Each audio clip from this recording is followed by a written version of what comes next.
रात को एक बार सबको रजाई सर पे रख के हाँ दौड़ाया था, गेट टच कराने गेट टच करके आए थे सर। तो इस जैसे तू तू कैडेट बन गया, यस सर। तो कैडेट बनने के बाद कोई गर्लफ्रेंड वगैरह बनी तेरी कि नहीं नहीं बनी? सर, अभी तक नहीं बनी? नहीं तू सर। मतलब अभी भी सीधा ही है। Yes sir.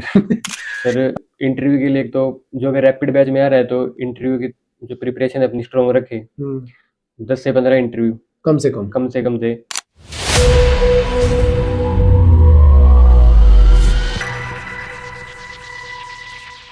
नमस्कार दोस्तों, मैं हूं शोभित और आज के हमारे इस पॉडकास्ट पे, या हम बोल सकते हैं एक्सपीरियंस वीडियो पे, हमारे साथ में है यशपाल, जो हमारा लास्ट ईयर का स्टूडेंट था। तो यशपाल, पहले तो एक छोटा बेसिक इंट्रो सभी लोगों को। Good afternoon everyone, my self Yashpal Yadav and I am sponsored by MSc and recently I completed my DNS from School of Maritime Studies, Centurion University. Okay, तो भाई सबसे पहले तो ये जो तुमने बताया school of maritime study, yes sir, Centurion university. कहाँ पे है ये? सर ये उड़ीसा में। उड़ीसा में। इसका नाम है सोम्स। Yes sir. तो सोम्स के बड़े चर्चे हो रहे हैं, एक नया कॉलेज खुला है। कितना टाइम हो गया कॉलेज को खुले? सर जो हमारा बैच था वो DNS का सेकंड बैच था, हम्म, तो अभी जो है वो थर्ड बैच था। अच्छा। तो कॉलेज न्यू ही है वैसे तो, पर सही है कॉलेज। न्यू है तो ऑफ कोर्स कैंपस अच्छा बना होगा। हाँ, कैंपस सही है सर। कैंपस बढ़िया बना हुआ है। और वहाँ पे जो जैसे ये लैब वगैरह होती हैं और सिमुलेटर हाँ सिमुलेटर्स वगैरह होते हैं, वो सब कैसे? वो भी अच्छे सभी हैं? अच्छे हैं सर। सब कुछ अच्छा बना हुआ 3 सिमुलेटर है हमारे उसमें। है। अच्छा अच्छा। और शिप विप का कुछ मॉडल है ऐसा कि आपको डेक साइड और इंजन का कुछ है सर। वो भी बना हुआ है? है सर, है। कैंपस कैसा, कितना बड़ा कैंपस है? कैंपस सर इसमें ओनली अपने DNS वाले बच्चे नहीं है, और भी बच्चे हैं जो BBA वगैरह कर रहे हैं। अच्छा अच्छा लाइक अच्छा। यूनिवर्सिटी टाइप है पूरी। अच्छा, मतलब प्रॉपर यूनिवर्सिटी प्रॉपर है। उसमें यूनिवर्सिटी है। डीएनएस के साथ में बीएससी वाले भी होंगे? हाँ, उसमें जो स्कूल ऑफ मैरीटाइम स्टडीज उसकी अलग से बिल्डिंग है एक। अच्छा अच्छा हाँ अच्छा ऐसे अच्छा। है। Okay okay okay. तो उस बिल्डिंग में फिर ये रहता होगा कि अपने जो मैरीटाइम वाले होंगे वो होंगे? हाँ सर, वो प्रॉपर मैरीटाइम की बिल्डिंग। तो दूसरे कोर्सेज वाले रैगिंग नहीं लेते तुम्हारी? नहीं सर, ऐसा तो हुआ नहीं, क्योंकि हॉस्टल जो बॉयज हॉस्टल है वो भी अलग अलग है, सबकी सेपरेट है। अच्छा, मतलब गर्ल्स हॉस्टल भी है वहाँ पे? हाँ, गर्ल्स हॉस्टल भी है तुम्हारे सर। बैच में कितनी लड़कियां थी? हमारे में एक लड़की थी एक ही लड़की सर, थी? एक ही लड़की थी। तो इस जैसे तू तू कैडेट बन गया, यस सर। तो कैडेट बनने के बाद कोई गर्लफ्रेंड वगैरह बनी तेरी कि नहीं नहीं बनी? सर। अभी तक नहीं बनी? नहीं तू सर। मतलब अभी भी सीधा ही है। Yes sir. अच्छा, ये बता, वहां पे डेली रूटीन कैसा था तुम्हारा? मतलब डेली सर कैसा रहता था? डेली रूटीन सर 5:30 को उठते थे। हम्म उसके बाद 6 को मस्टर होता था। हम्म पीटी होती थी सर, 40 मिनट्स की पीटी। हम्म उसके बाद सर ब्रेकफास्ट हम्म 8 से 9। हम्म और फिर सर क्लासेस होती थी 9:30 से 12:30। हम्म, उसके बाद 1 घंटे का लंच। ठीक है। सर फिर 13:30 से और सर 17:30 तक फिर से क्लासेस होती थी, और ठीक इसके है, बाद फ्री। उसके बाद आप फ्री हो? उसके बाद तो फ्री। फ्री टाइम में क्या कर सकते हो? सर फ्री टाइम में खेल सकते हैं। हम्म, बास्केटबॉल कोर्ट था उधर, हाँ गार्डन था, हाँ हाँ। और खेल सकते हैं, पढ़ गार्डन सकते। का तो कोई यूज रहा नहीं, तेरी नहीं गर्लफ्रेंड तो सर, थी नहीं। नहीं सर। क्रिकेट वगैरह, फुटबॉल वुटबॉल खेलते थे? खेलते थे सर, तो फुटबॉल खेलते एक तो थे। मुझे लगता है रात में भी तो एक मस्टर होता होगा ना? हाँ सर, वो होता था मतलब 20। डिनर टाइम क्या था? डिनर डिनर टाइम टाइम था सर हमारा 8 से 9 शाम। 8 to 9? तो यस फिर सर। मुझे लगता है 9 पे ही मस्टर होना चाहिए तुम्हारा। 9:30। 9:30 मस्टर। और light out time? Night time था सर 10:30। 10:30। 10:30।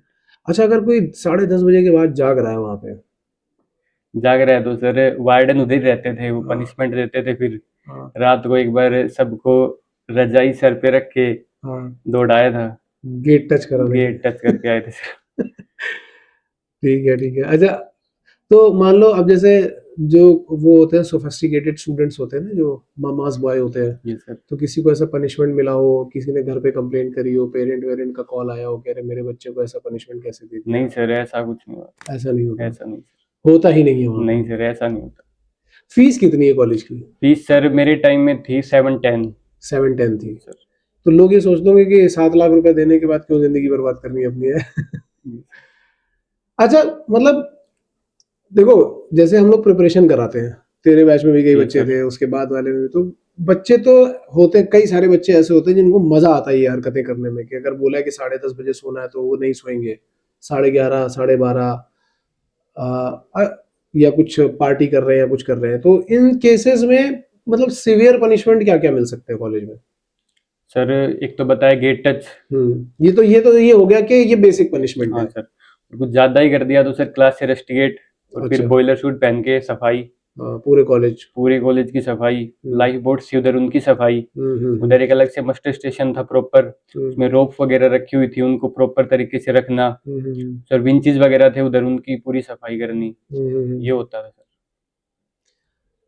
और मतलब ये करने के बाद फिर वो बच्चा दोबारा ही हरकतें करता था, एक बार मिल जाकर? नहीं किसी को सर, मिला फिर वहाँ पे? नहीं मिला था सर, कई दोस्त थे मेरे, उनको मिली थी, 15 दिन के लिए रस्टिकेट थे, 15 दिन के लिए 15 दिन रेस्ट्रिक्ट। के लिए। तो पढ़ाई कैसे कवर अप करी फिर उन्होंने? पढ़ाई सर वो खुद ही करेंगे, वो खुद ही करेंगे, खुद ही उसमें करेंगे कॉलेज सर, का कोई कॉलेज का रिस्पॉन्सिबिलिटी? कोई रिस्पॉन्सिबिलिटी नहीं सर, पढ़ाई तो रेगुलर चल रही थी। कोई फेल हुआ? फेल सर हुए थे एक दो बच्चे, फिर उनका री एग्जाम उन्होंने दोबारा से दिया, फिर वो पास हो गए। अच्छा, मतलब फेल भी हो रहे हैं बच्चे फेल हो वगैरह रहे में? हैं सर, 7 लाख रुपए देने के बाद फेल भी हो हो रहे रहे हैं हैं? सर। बढ़िया, ये तो अच्छा है। तो लीव एक, जैसे कई हॉस्टल्स में मैंने सुना है, कोई कॉलेजेस में जैसे ग्रेट ईस्टर्न में केवल 2 घंटे की देते हैं शुरू शुरू में, या तोलानी में थोड़ी अच्छी मिल जाती है, संडे के पूरे दिन की मिल जाती है। तो तुम्हारे यहाँ शोर लीव का क्या सीन था? सर संडे को पूरी थी हमारी भी, पूरे दिन की? पूरे दिन की। तो वहाँ 5:30 से पहले आना होता था। और जा कितने बजे जा सकते हो? 9 बजे सर सुबह। तो आसपास थी कोई घूमने की जगह? थी सर, बीच था, और अच्छा। जगन्नाथ टेम्पल था उड़ीसा में अच्छा, ही, वहीं पे ही बना हुआ वहीं है? पे ही था, जटनी के पास ही है सर, ओके। उधर से ट्रेन डायरेक्ट जाती है, हम्म। तो ये थी सर घूमने की। तो यहाँ पे तो फिर तुमने घूमा हाँ होगा गए थे अच्छे सर। तरीके से। बढ़िया। ठीक है, अब जैसे तुम्हारा डेली रूटीन है, ये सर ठीक है, कि रात में 10 बजे, 10:30 बजे सो जाना है, कुछ जग रहे हैं 10:30 बजे के बाद, 11:30, साढ़े, फोन वोन अलाउड था वहाँ पे? अलाउड था सर फोन। फोन रख सकते हो आप अपने पास? तो फोन अलाउड था तो ऑफ कोर्स बच्चे तो रात में जागते ही होंगे, तो कई सर बार ऐसा होता हर है कि हर बच्चे के पास स्टडी लैंप था, हम्म, वो कमरे में पर्सनली उसको यूज करके रख सकते हैं। मतलब आप रात में 10:30 बजे के बाद जाग सकते हो जाग स्टडी सकते में? हैं, यस सर, हाँ। Okay okay. तो अगर मान लो कोई बच्चा सुबह सो रहा है, यस साढ़े सर, पाँच बजे बज गई है, बेल बज गई है और उनको आना है और वो सो रहा है, तो भी पनिशमेंट आते होंगे? पनिशमेंट मिलती थी सर, तो सुबह जब रेडी होके बच्चे जाते थे, तो उधर भी मस्टर होता था, हेड काउंट करते थे कि सभी बच्चे आ गए या नहीं आए हैं, तो उधर अगर वो बच्चा नहीं आया तो उसको बुलाते थे फिर, और फिर उसको वही अब पनिशमेंट। पढ़ाने वढ़ाने में मजा आया? पढ़ाने मतलब में सर, पढ़ने में टीचर वगैरह सब टीचर अच्छे थे सर, सभी प्रोफेसर सारे अच्छे के थे। सारे? अच्छा, अब जैसे तो इसमें है एमएससी, हाँ, हमने इस पे तो डिस्कशन ही नहीं किया यार। तेरे तेरे मतलब तू तो यहाँ पे कितने टाइम के लिए आया था? लाइफ एक्स में आया था तो 3 महीने के यस लिए सर, रैपिड बैच में था। रैपिड बैच में आया था, जो अभी मार्च में स्टार्ट होने वाला यस है सर, रैपिड प्रेप। तो रैपिड प्रेप में आने के बाद तूने रैंक कितनी आई तेरी? Rank sir 1792। रैंक आई है 1792, 1792 रैंक, यस सर, जो कि काफी अच्छी रैंक में काउंट होती है, ठीक है। और पीसीएम परसेंटेज तेरा? 91 सर। तो 91 परसेंटेज बता भी रहा है कि 1792 तो बनती है तेरी रैंक आनी, यस सर, क्योंकि 12th से ही उस बार पेपर काफी सारा यस आया था सर, ना। हाँ, हमारे वाले में तो 12th का पेपर ज्यादा यस था। सर, और तेरा 12th अच्छा भी था। बोर्ड कौन सा था तेरा? CBSE sir. CBSE board. तो तुझे मिली कंपनी एमएससी, यस सर। और इसके अलावा और कौन कौन सी कंपनी में दिया था? सर मेरा पहला पेपर था, रिटर्न था एंग्लो का, वो क्लियर था मेरा, इंटरव्यू नहीं हुआ था सर मेरा। इंटरव्यू नहीं क्लियर हो पाया था, रीजन? रीजन सर, तो मैं स्टार्टिंग में आया था तो मैंने फॉर्म पहले भर दिया था, तो मेरी इंटरव्यू की प्रिपरेशन नहीं थी, रिटर्न तो मैंने कर दिया था बट इंटरव्यू की मेरी ओके। प्रिपरेशन थी नहीं। तो यहाँ पे मतलब जब तुम आए होगे और प्रिपरेशन स्टार्ट होने से के आसपास ही, मतलब ज्यादा टाइम नहीं लगा होगा, तुम्हारा इंटरव्यू पहले हाँ हो सर, गया क्योंकि होगा। मैंने फॉर्म पहले फिल कर दिया था एंग्लो का, हम्म। फेब में ही कर दिया था, तो उसके जल्दी इंटरव्यू आ गया मेरा, तो इसलिए हो और किस किस में? सर फ्लीट का मेरा क्लियर था, ईएमआई का रिटर्न, हम्म। फ्लीट का भी नहीं हुआ, वो मेरा सेकंड इंटरव्यू था, अच्छा, वो सेकंड इंटरव्यू वो था, सेकंड वो था भी सर, नहीं क्लियर वो हो भी पाया। नहीं हुआ। तो बेसिकली ये है कि मतलब पीसीएम इतना अच्छा आ रहा है, रैंक भी अच्छी आ रही है, लेकिन इंटरव्यू प्रिपरेशन में तुझे प्रॉब्लम कहाँ पे आ रही थी? स्पोकन इंग्लिश में या कॉन्फिडेंस में? सर कॉन्फिडेंस भी थोड़ा कम था, नर्वस हो जाता था मैं बीच में, फिर मैंने यहाँ पे 15 इंटरव्यू दिए थे सर 3 महीने। 3 महीने में बाद तेरे टाइम पे रीटा मैम थी ना यहाँ पे? यस उन्होंने सर, उन्होंने काफी सारे इंटरव्यू लिए थे। यस सर, 15 इंटरव्यू दिए थे मैंने, हम्म, तो उसके बाद थर्ड इंटरव्यू था मेरा एमएससी का, तो ये क्लियर हो गया था सर। ये क्लियर हो गया था, फिर इसके बाद तूने नहीं दिया? इसके बाद नहीं दिया सर। वोलेम का भी आया था मेरे टीएमआई से, फिर मैं हाँ, वो देने नहीं गया सर।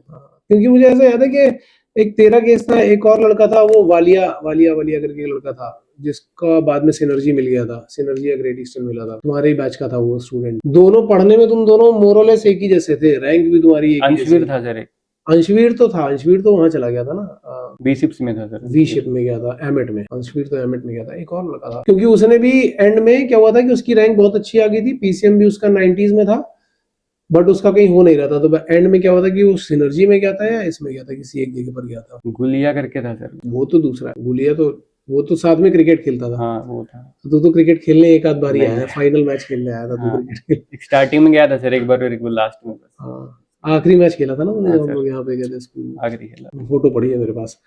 अच्छा, तो एक चीज और, अब जैसे तुझे एमएससी मिल गया, तो एमएससी में मतलब एमएससी की क्या अच्छी बात तुझे लग रही है कि बहुत ही अच्छी बात है एमएससी? सर अच्छी बात है कि वेटिंग कम है इसमें और कंपनी से। कितनी है वेटिंग करी? 4-5 मंथ सर, मेरे लिए तो 4-5 मंथ्स ही है। मतलब वैसे कितनी है? वैसे तो सर 1 महीना। एक महीना, मतलब अगर सारी क्योंकि चीजें कंप्लीट हो एक महीने में चढ़ा देंगे? बहुत बच्चों को सर इंडक्शन के 1 हफ्ते बाद मेल आ गया था ज्वाइनिंग का, विदाउट अच्छा, वीजा। विदाउट वीजा आ गया था? Without visa. तो तेरा क्यों डिले हो गया फिर? सर मेरा वीजा लगा है अभी यूएस का, आज ही मेरा इंटरव्यू था। हम्म। तो मेरा वीजा आने के बाद 2 मार्च को ज्वाइनिंग है मेरी यूएस से, अच्छा अच्छा अच्छा, इसलिए डिले हो गया। ठीक है। तो अब जैसे तो एमएससी में जाने वाला है, Yes, तो sir. एक चीज तो पहले ये बता कि जैसे तेरा जो फर्स्ट सेल होगा या सेकंड सेल होगा, क्या इनकी स्टाइपेंड में कुछ डिफरेंस रहता है? डिफरेंस होगा सर। मतलब पहले में कम रहेगा, बाद में बढ़ यस जाएगा, सर। थर्ड में और बढ़ जाएगा? 2 ही सेल होती है अच्छा, सर तेरी तो इसमें। 9 मंथ्स की 9 मंथ्स की 2 होती है है। तो अराउंड क्या रेंज रहती है स्टाइपेंड की? सर। 370 से 450। 370 से 450 के बीच में Yes, रहती है। sir. ठीक है, चलो ठीक है। तो अब एक लास्ट क्वेश्चन पे चलते हैं। कई बच्चे ऐसे होते हैं जो 12th प्रिपेयर करते हैं, पहले 12th का एग्जाम देते हैं, जैसे तेरा भी केस वैसे ही था Yes, कि sir. 12th का एग्जाम दिया, 12th के एग्जाम के बाद आए। तो हमारा एक रैपिड प्रेप बैच तो तुझे पता ही है, जिसमें Yes, तूने sir. भी ज्वाइन किया था। तो अगर सपोज करो कि कोई बच्चा है जिसने 12th जस्ट अभी कंप्लीट किया और अब वो चाहता है कि आईएमयू सीटी भी निकल जाए और स्पॉन्सरशिप भी निकल जाए, तो हम 1 बाय 1 टिप लेंगे कि पहली बात, आईएमयू सीटी के लिए क्या टिप्स एंड ट्रिक्स होने चाहिए जिनको वो यूज करे और अपना आईएमयू सीटी का एक अच्छा रैंक अचीव। पहले तो ये बताना है। सर सबसे पहले तो 12th अच्छे से स्कूल में, ठीक है। उसके बाद सर यहाँ पे आने के बाद जो क्लासेस में पढ़ाते हैं वो पढ़ें, और सर इंटरव्यू अपने रेगुलर बेसिस पे दें। ये चीज होगी सर। एक यही है। टेस्ट पेपर का जैसे हम लोग टेस्ट भी था सर। एक चीज पे फोकस करते हैं कि अब हम टेस्ट और ज्यादा लेते हैं, मतलब लास्ट के एक महीने में कम से कम 10-15 टेस्ट, फुल टेस्ट लेते हैं। तेरे टाइम से हमने शुरू किया था टेस्ट लेना। Yes sir. ठीक है, मतलब ऐसे बड़े बड़े टेस्ट लेने शुरू किए थे, तो कि उससे कुछ फायदा हुआ था? उससे फायदा हुआ था सर, उससे जो है एवरी वीक की हमारी एक रिवीजन टाइप हो जाता है हमारा, तो उससे सर बहुत बेनिफिट मिलता है। Full week revision full week revision हो जाता है सर। और इंटरव्यू के लिए क्या टिप्स एंड ट्रिक्स होने चाहिए? सर इंटरव्यू के लिए एक तो जो अगर रैपिड बैच में आ रहा है तो इंटरव्यू की जो प्रिपरेशन है अपनी स्ट्रॉन्ग रखे। 10 से 15 इंटरव्यू कम से कम दे। तेरा तेरा जो मीडियम था, मतलब अब बेसिकली तुम हरियाणा से हो, लेकिन मीडियम क्या था? हरियाणवी इंग्लिश इंग्लिश मीडियम था, लेकिन तुझे इंग्लिश बोलने में प्रॉब्लम आती, स्पोकन इंग्लिश में प्रॉब्लम थी? होती थी सर एक प्रॉब्लम। तो वो कैसे कैसे तूने ओवरकम किया? सर वही इंटरव्यू ज्यादा से ज्यादा से ज्यादा दे के फ्रेंड्स को इंटरव्यू देता था सर, फिर मैम को देता था, आपको भी एक इंटरव्यू दिया था मैंने सर, उससे फिर प्रिपरेशन हो गई थी स्ट्रॉन्ग। चलो सही है। तो बेसिकली बेसिक आइडिया ये है कि अगर आप तैयारी करने के लिए आ रहे हो तो you have to follow the instruction, क्योंकि टाइम बहुत कम होता है, लिमिटेड टॉपिक कवर होते हैं। तो इसका भी और मतलब मेरा भी सजेशन यही है कि जितना हो सकता है उतना ज्यादा पढ़ाई पे फोकस करो। सो चलो अभी के लिए ऑल द बेस्ट, क्योंकि तुम 2 मार्च को जाने वाले हो।